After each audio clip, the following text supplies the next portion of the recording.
morning. This is your girl Renee, and I wanted to come because I wanted to show you an update on how my bell pepper powder came out. So, every single summer I get out in my garden and I try to grow as many bell peppers as I possibly can because I'm always on this pepper train every season, and I enjoy every bit of it because I have been wanting to make as much bell pepper powder so I can have at least a year's worth or maybe 2 to 3 years worth of bell pepper powder because I use a lot of this in my cooking. So that's why I'm always encouraging you guys to jump on the train with me so we can get this bell pepper powder and any other seasonings rocking and rolling. So I wanted to show you what the bell peppers powder looked like that I did in 2024, and all these bell peppers that I made into powder came out of my garden. So you guys ready to see that? And you're going to see the difference between homegrown bell peppers and the ones that I purchased in the store. So we're going to start with 2024, and these are the bell peppers that I grew in my garden. Let me see, and I got them up here. I don't know if y'all can see that 2024. Let me open it so you guys can see what it looks like. Oh, it is potent, you could tell, and it smells so good. Look at that. And these are the bell peppers that I grew in my garden. You see that? Beautiful, right?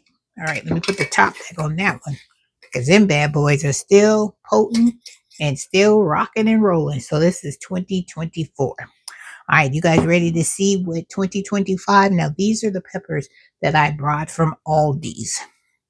And I showed you how I dehydrated them. And these were the red, yellow, and the orange. Now, these ones were the green, yellow, orange, red bell peppers. That's my 24. And these are 25s.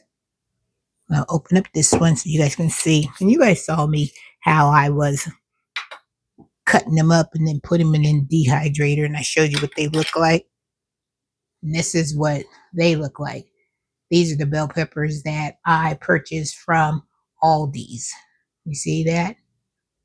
So, whew, strong, and they smell so good, you guys. I'm telling you, if you guys have not tried to grow bell peppers, dehydrate bell peppers, and make them into bell pepper powder, you do not know what you're missing, because even if you can't grow the bell peppers in your garden, don't let that stop you.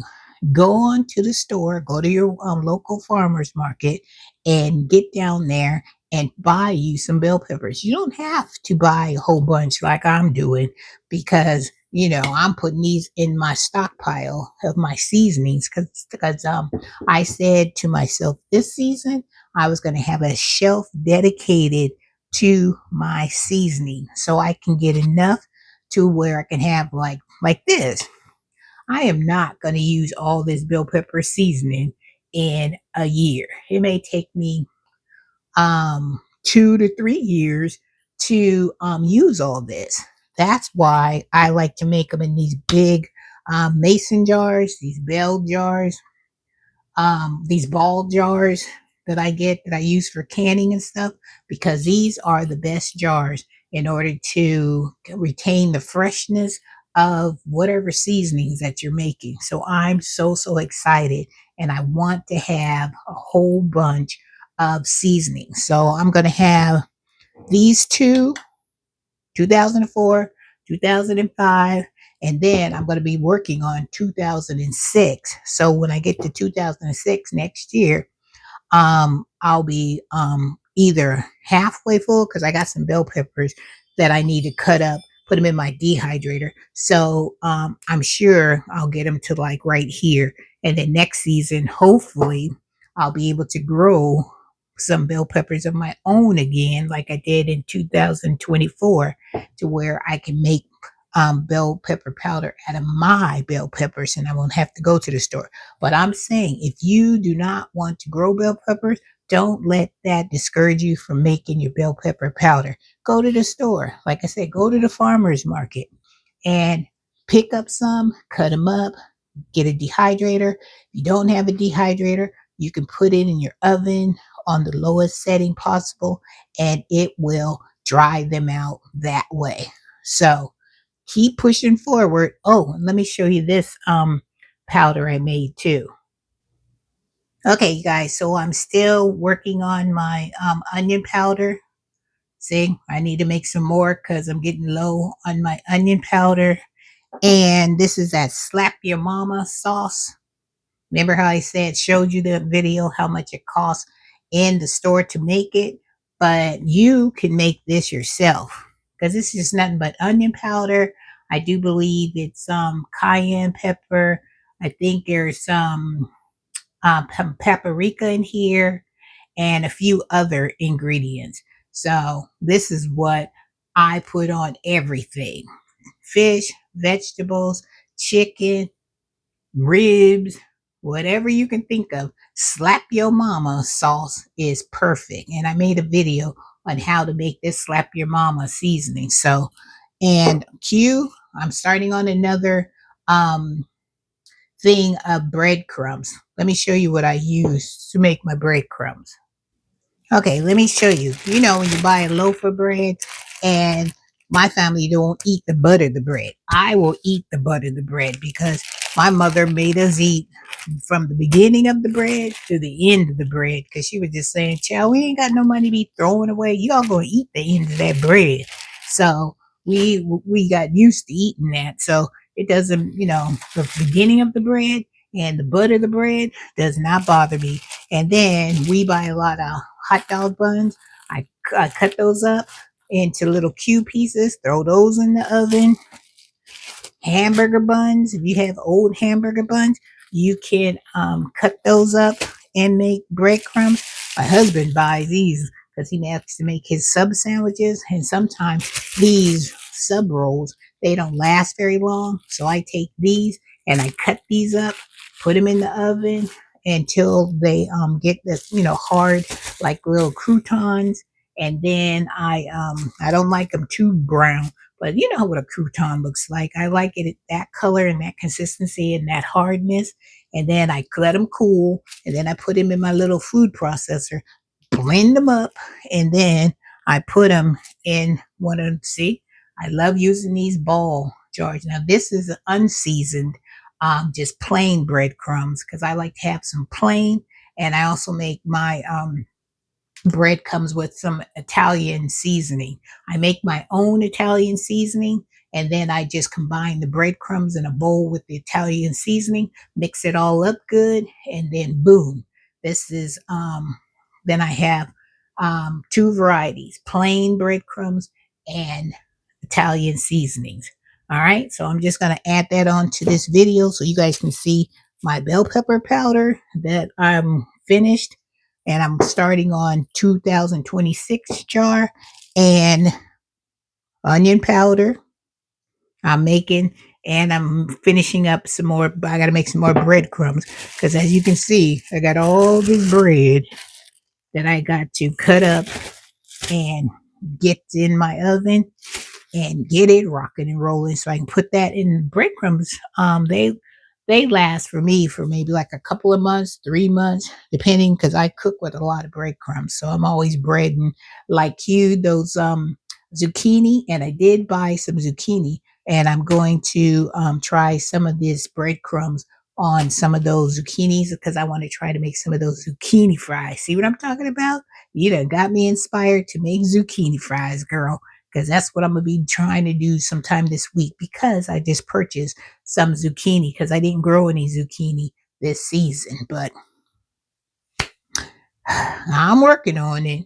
Some things you can't grow, but you can still go to the store, farmer's market, and you can catch them on sale. So I was fortunate enough to catch a couple of zucchinis on sale. So I purchased them because I wanted to try um um zucchini fries, and I also want to make this quiche that I'm gonna make a video showing you guys how to make a quiche that one of my subscribers told me about, and I am loving it.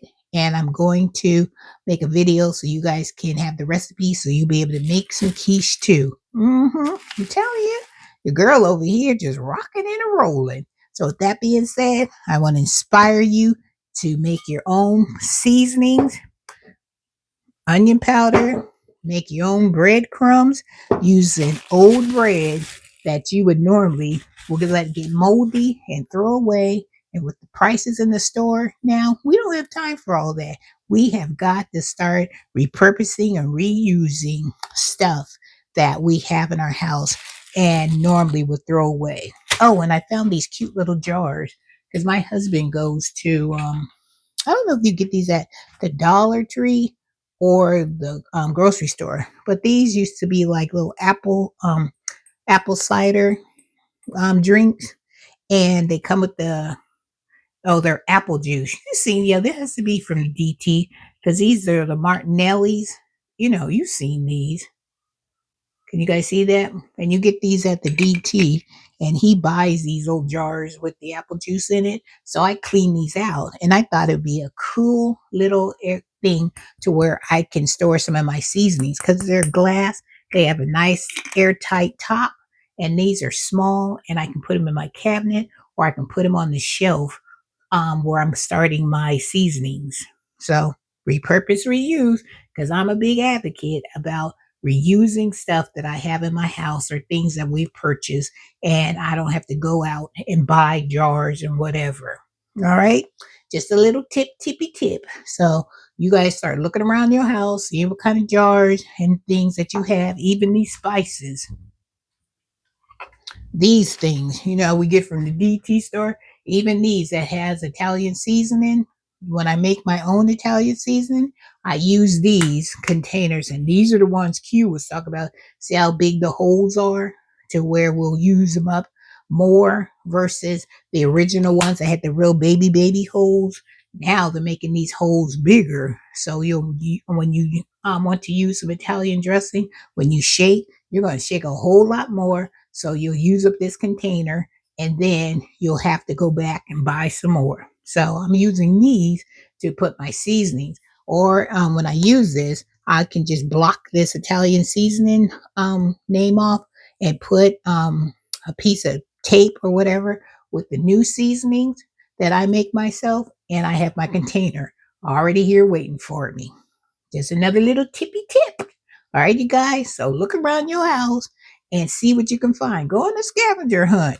I would have never thought about this until my husband brought these, and he says, "Did I need to? Do I want these jars?" And I said, "Oh, just put them over there, and I'll think about it." And then I was like, "Oh, this seasonings I'm making." And I only need a little bit, and I'm trying to conserve the space in my cabinets and stuff because my cabinets, you can see right here, they're not really big or deep cabinets. So I have to be conscious of my space in my kitchen. That's why I'm going to make me a shelf somewhere else, maybe in my basement, to where I'm going to make a seasoning shelf so I can put all these seasonings down in my basement on my shelf. And when I need some, I can easily come, shake some in these little containers to fill them up. And when I need them, just shake. Because look, this little opening of this hole is big enough to where I can just shake a little bit of this bell pepper seasoning or onion powder out or use one of these. And I'm good to go, child. All right. I just wanted to let you guys know what I'm up to, and I will keep you updated on all my upcoming videos. In the videos that I'm making, I'll come back and show and share with you what I'm up to and how they're coming out. All right, guys, have a wonderful day. Have a blessed day. Get that old bread and get to making you some breadcrumbs. Because you can make croutons. Put them bad boys on your salads and stuff. Because that's what I do. I make them, season them up if I want seasonal breadcrumbs. You know they do. Put a little seasoning on these after you cube them up. Sprinkle some of your homemade seasoning on there. Throw them bad boys in the oven. Get them hard and crunchy and the size that you want. And then you have croutons for your salads. And don't have to go to the store and pay like $4 or $5 for some croutons that you can make at home. All right, guys. Have a wonderful day. Have a blessed day. and Miss Renee will see you in the next video. Take care, you guys. Love you much. Woohoo!